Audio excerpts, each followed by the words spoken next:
छत्तीसगढ़ स्वास्थ्य विभाग में कुछ भर्तियां होनी है, उस पर आधारित ये वीडियो आप देख रहे हैं। ये वीडियो आप देख पा रहे हैं जीरो पीरियड पर। नमस्कार आप सभी को। जीरो पीरियड नामक इस चैनल में आप इसी तरह से नई नई रिक्तियों के बारे में, नई नई रोजगार सूचना, नई नई शैक्षणिक जानकारियां और विभिन्न परीक्षाओं के सिलेबस से संबंधित वीडियो देखते रहते हैं। आज की जो सूचना है, आज की जो इन्फॉर्मेशन है, वो आई है कार्यालय संभागीय संयुक्त संचालक स्वास्थ्य सेवाएं रायपुर दुर्ग संभाग पुराना नर्सिंग हॉस्टल डीकेएस भवन रायपुर से। इस विज्ञापन में स्वास्थ्य सेवाएं छत्तीसगढ़ इंद्रावती भवन नया रायपुर के पत्र का हवाला दिया गया है और पत्र के संदर्भ को बताते हुए पत्र का नंबर दिया है, यहाँ पर एक पत्र का एक क्रमांक है।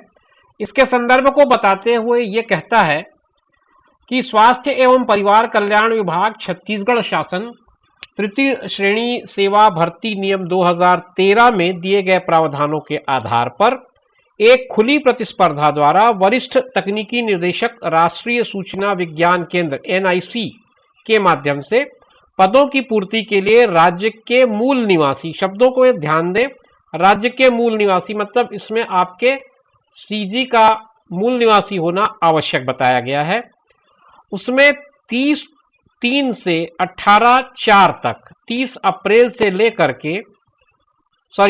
मार्च से लेकर के 18 अप्रैल तक आप आवेदन कर सकते हैं।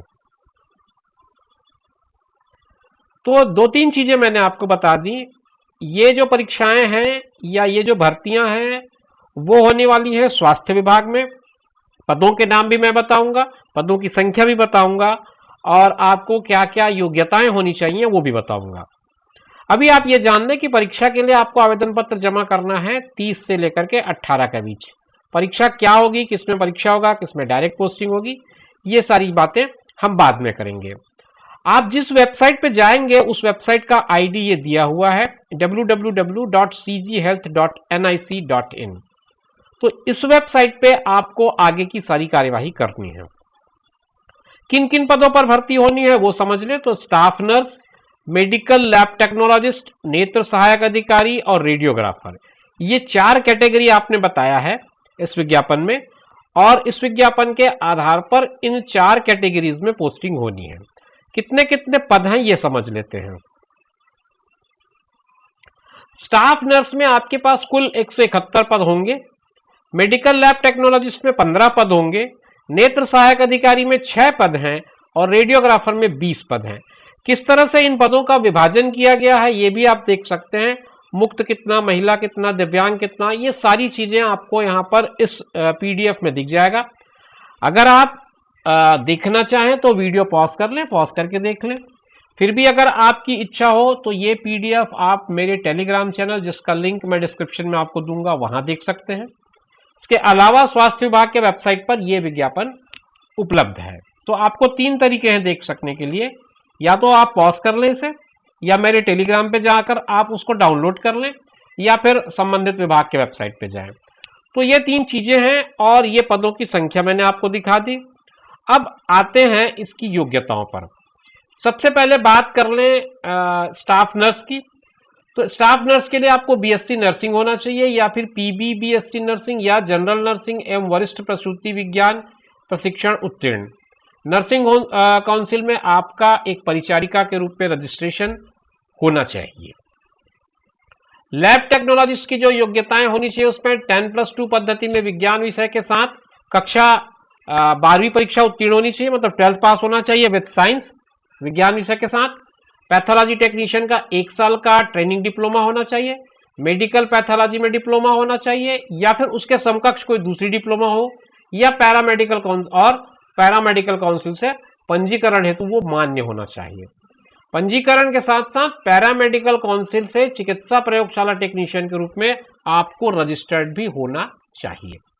ये योग्यता हो गई मेडिकल लैब टेक्नोलॉजिस्ट की। अगला जो पद है वो है नेत्र सहायक अधिकारी का।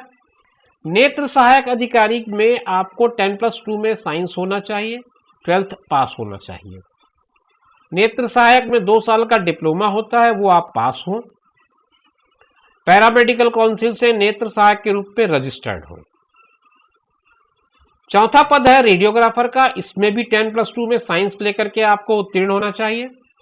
एक्सरे टेक्नीशियन रेडियोग्राफर का छत्तीसगढ़ शासन से मान्यता प्राप्त पैरामेडिकल पाठ्यक्रम उत्तीर्ण होना चाहिए और फिर काउंसिल से आपको रजिस्टर्ड होना चाहिए।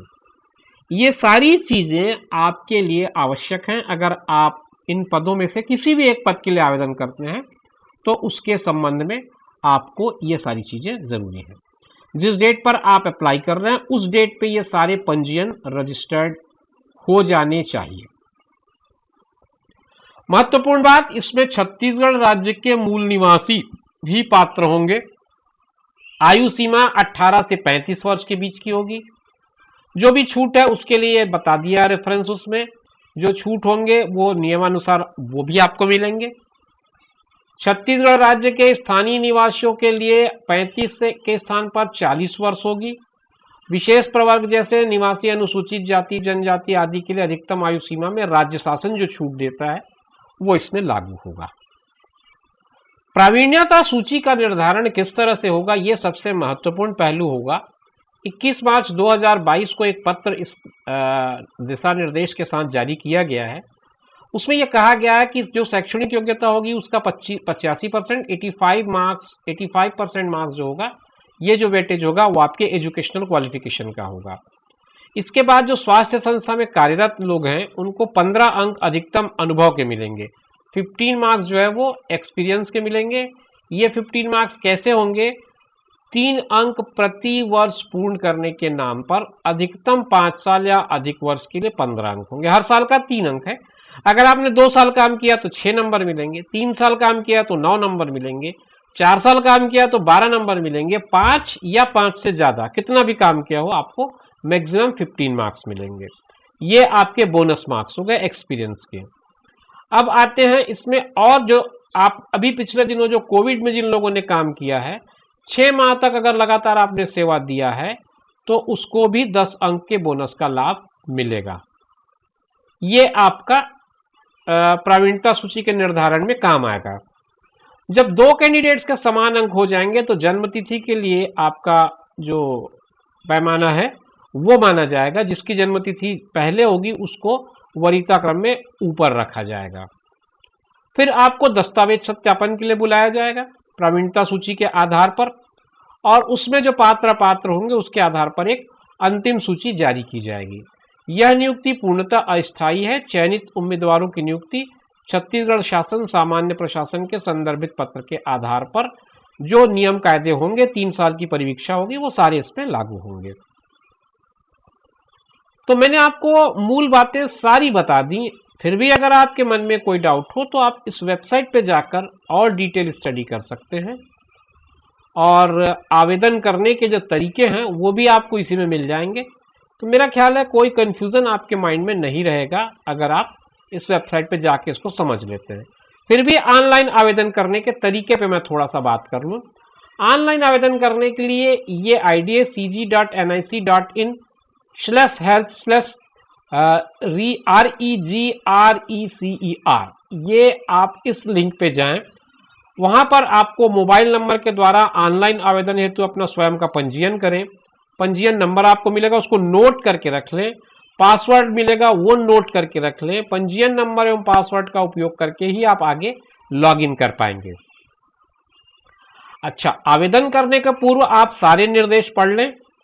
आवेदन पत्र जब आपका जमा हो जाए तो सबमिट करके उसका एक प्रिंट आउट ले लें, और उसके बाद ही आपका आवेदन, फिर कहता है प्रिंट निकाल कर उस पर हस्ताक्षर करके अनिवार्य रूप से अपलोड करें, तभी आपका आवेदन पूर्ण माना जाएगा। इस पॉइंट पे ध्यान रखें। हस्ताक्षरित आवेदन अपलोड के बाद पावती प्रिंट करके सुरक्षित रखें, जो आपके आगे दस्तावेज सत्यापन के समय काम आएगा, आपको प्रस्तुत करना होगा। तो इस तरह से मैंने आपको इस विज्ञापन से संबंधित सारी जानकारी सिलसिलेवार देने का पूरा प्रयास किया। मैं उम्मीद करता हूं कि आपको स्वास्थ्य विभाग की इस रिक्ति के बारे में, इन विज्ञापन के बारे में, और इस पद जो आपके सामने लाए गए स्टाफ नर्स, टेक्नोलॉजिस्ट, नेत्र सहायक अधिकारी और रेडियोग्राफर, ये चारों कैटेगरी के पोस्ट के बारे में सारी दिक्कतें जो थी आपकी समझ में आने की वो दूर हो गई होंगी, और आप आसानी से अपना आवेदन सबमिट कर पाएंगे। इसी तरह की जानकारियां और आपके सिलेबस से संबंधित परीक्षाओं के अलग अलग परीक्षाओं के सिलेबस से संबंधित वीडियो आप मेरे इस चैनल पर देख सकते हैं। नई जानकारी और नए वीडियो में फिर मुलाकात होगी आपसे, तब तक मुझे दीजिए इजाजत। आप अपना ख्याल रखिए और उनका भी ख्याल रखिए जो आपका ख्याल रखते हैं। धन्यवाद।